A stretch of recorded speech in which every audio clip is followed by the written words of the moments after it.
Pucung ingin merujuk kepada butiran 020200 pembangunan wanita. Dan menurut Global Gender Gap Report 2023 yang baru saja diterbit pada Jun yang lalu, Malaysia sekali lagi berada di ranking 30% yang terendah, iaitu 102 daripada 146 negara yang dinilai.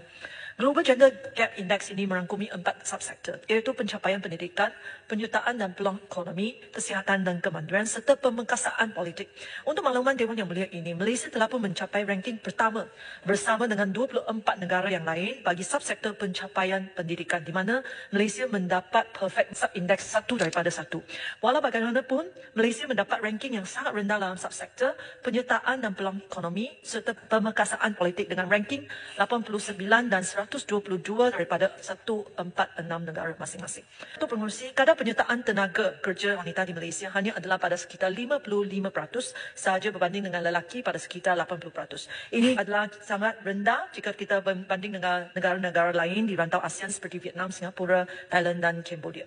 Kadar penyertaan tenaga buruh wanita bukan hanya adalah satu isu hak, tetapi lebih penting lagi ini adalah satu isu ekonomi. Wanita menyumbang 50% talent pool di Malaysia. UNDP menjangka bahawa jika kita dapat meningkatkan kadar penyertaan wanita dalam tenaga kerja kepada 70%, kita boleh meningkat KNDK kita sebanyak 2.9%, iaitu sekitar 50 hingga 60 bilion ringgit setiap tahun. Oleh itu, Pucung mengalu-alukan kerajaan meletakkan sasaran untuk meningkatkan kadar penyertaan tenaga kerja ke 60%. Namun begitu, inisiatif utama yang diumumkan dalam pelanjawan ini hanya adalah lanjutan program-program yang sedia ada. Dan bagi Pucung, mereka tidak mampu membawa Malaysia ke arah 60%.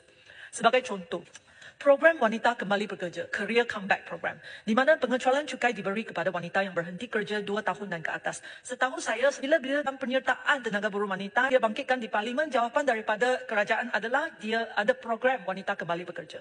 Walau bagaimanapun, menurut Talent Corp, daripada tahun 2019 hingga Ogos 2023, hanya 145 permohonan diterima oleh Talent Corp di bawah program ini. Dan daripada ini, hanya 78 diluluskan, 65 ditolak dan 2 permohonan masih dalam pertimbangan. Ini bermaksud bahawa hanya 78 wanita berjaya balik kerja melalui program Wanita Kembali Bekerja. Untuk meletakkan perspektif, nak mencapai sasaran 60%, kita perlu menambah 500,000 orang wanita daripada 6.1 juta hari ini. 78 berbanding dengan 500,000 yang kita perlukan adalah sangat jauh bezanya.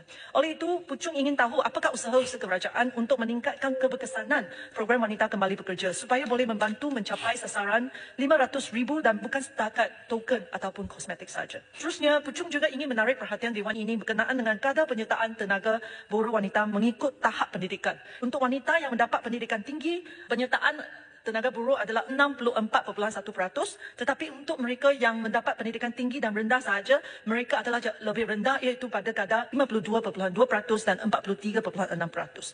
Berdasarkan angka ini, Pucung cadangkan kerajaan untuk meletakkan lebih banyak fokus lagi untuk meningkatkan penyertaan wanita dalam pasaran buruh bagi mereka yang berpendidikan menengah dan juga rendah. Apakah inisiatif-inisiatif baru yang diambil oleh kerajaan untuk mencapai sasaran tersebut? Secara keseluruhannya, Pucung ingin cadangkan kepada KPWKM untuk meneraju satu jawatan kuasa khas yang berdasarkan misi, Mission Based Special Committee yang merangkumi pelbagai kementerian dan agensi yang berjurus tindakan action oriented dengan sasaran, iaitu mengembalikan 500,000 wanita balik ke pasaran buruh dalam tempoh 5 tahun dalam penggal ini.